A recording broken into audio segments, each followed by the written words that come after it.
Madam Chair Lady of this session, Mr. Head of the Administrative Controls Authority of Egypt, distinguished ladies and gentlemen, I stand on the existing protocol to bring you greetings from the President of the Republic of Sieralleone, His Excellency Brigadier Julius Maada Bio, who has shown a commitment to fighting corruption, and his economic development blueprints are predicated on a strong pillar of fighting corruption conscientiously and to reform the environment to succeed in this fight. In that regard, since he came to power just over a year ago, in April 2018, a lot has been done.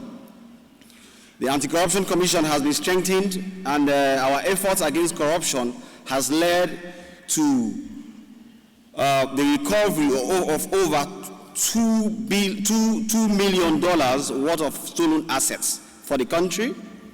Conviction rates for corruption offenses has increased by nearly 200%, and we have a special court for corruption, and there is generally zero tolerance for the fight against corruption. All this is happening because we in Sierra Leone understand the cost that corruption has on the country, but more generally, the cost of corruption on Africa. In Africa, countries are battling with corruption in all directions. Corruption undermines the rule of law, it leads to breakdown of peace and order, and generally leads to a degradation of the living conditions of its citizens.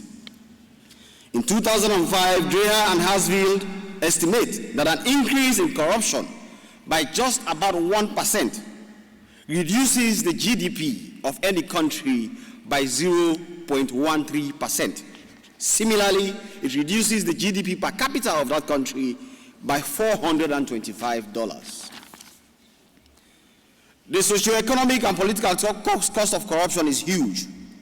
The Control Risk Group estimated in 2011 that developing countries lost close to $1 trillion to fraud, corruption, and shady business deals, and particularly most of that is in Africa. According to the Mo Ibrahim Index, corruption costs Africa $148 billion per annum, which is equivalent to 50% of the tax revenue and 25% of the entire African GDP. This is why we have to fight corruption as a continent like our lives depend on it. That is because it does depend on it. We struggle with the basic things that the world has forgotten. Poverty. How do we feed ourselves? Electricity, water supply, maternal death, child death. These are all things that if we fight corruption, we'll have the resources, the architecture to fight and control. In that regard, countries have set up institutions to fight corruption. Like Sierra Leone, we have the Anti-Corruption Commission. It was mostly predicated on IMF conditionalities or World Bank loan conditions that these institutions have to exist. They have been there, some have been there for 20 years, 16 years, 18 years, 10 years, as the case may be. The success rate is low. Every year, the Corruption Perception Index that comes from Transparency International shows that Africa is not making much progress in the fight against corruption. Why? That is why forums like this is useful for us to sit back, think deep down the sanctum sanctorum of our beliefs, and plunge out with solutions that we can do to solve Africa's problem. Our resources, for example, are in deep trouble. The Becky report on Africa, the African Progress Report, which has been named the Becky Report, estimated that over 50 billion is lost to illicit financial flows and tax evasions by Africa. That means between 1970 and 2008, we lost $900 billion to corruption.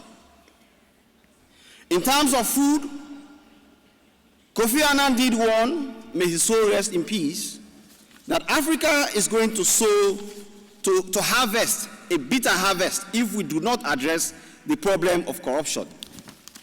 Today, as a result of that bitter harvest, we lose 34 billion worth of food.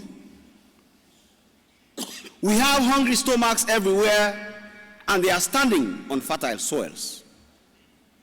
We need an estimated 50 billion annually to do our roads and other public investments. The progress report also estimated that Africa loses about 17 billion annually from illicit logging, while fishing fleets flouting international conventions are costing West Africa alone 1.3 billion annually. In terms of food security, in a report titled Western Africa's Missing Fish, Britain's Overseas Development Institute estimates that Africa loses $1 billion because African states have not put in place sufficient measures to control the harvesting of their own fish. The Food and Agriculture Organization estimates that in 2014, Africa got 400 million from fishing rights. But in theory, we could generate $3.3 billion if Africa were to export its own fish. All these statistics are there to show us that we are not harnessing our resources properly. We are not dealing with them properly. As a matter of fact, we need people to come and tell us what to do with our resources.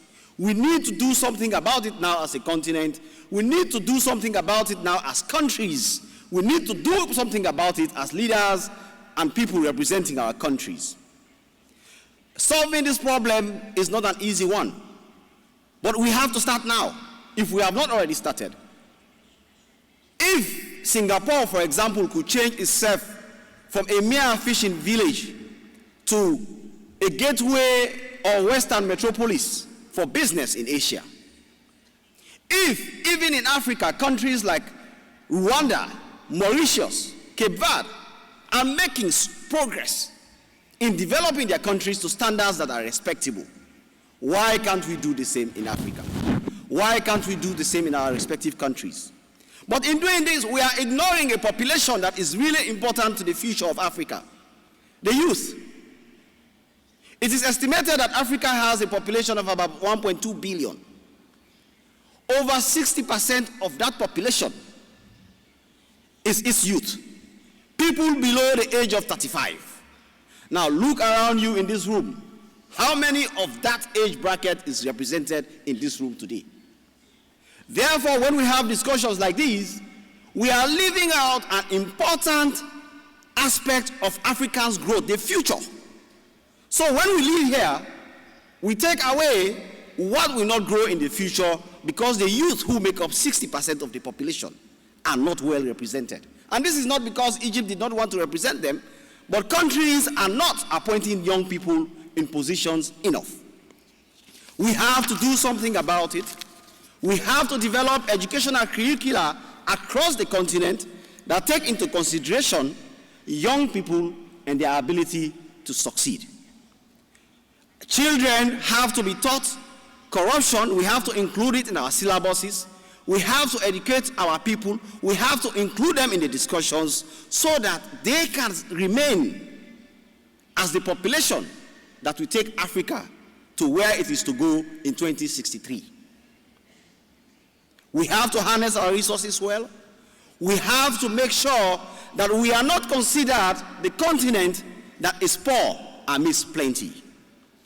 We can build our own schools, equip our own hospitals with the best brains, best equipment and medicines, and develop it without waiting for China or the West to assist us. Now is the time to make that positive change. I will call on all of us to push for that difference. Let us make it happen. Where else can victory be harvested for Africa, if not from us? We have to make it happen. The positive difference that Africa needs is what lies in all of us to fight corruption like our lives depend on it. I thank you all.